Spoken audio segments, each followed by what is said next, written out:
Hello, everyone. I just created PostitGPT this past weekend because I was spending too much time searching for past information inside long ChatGPT conversations.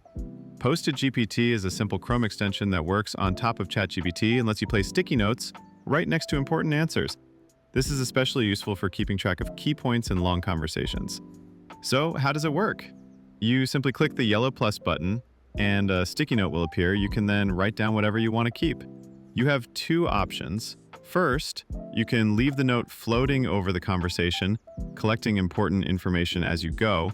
Or second, you can click the pin button. When you do that, the icon turns green with a check mark. This means the Post-it is now linked to that exact answer.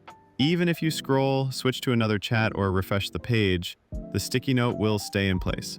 For heavy ChatGPT users like me, this extension turns ChatGPT into a real workspace. No more copying answers into Notion or Google Docs. I hope you like it. Comment below if you think it needs any extra features or improvements. Thanks!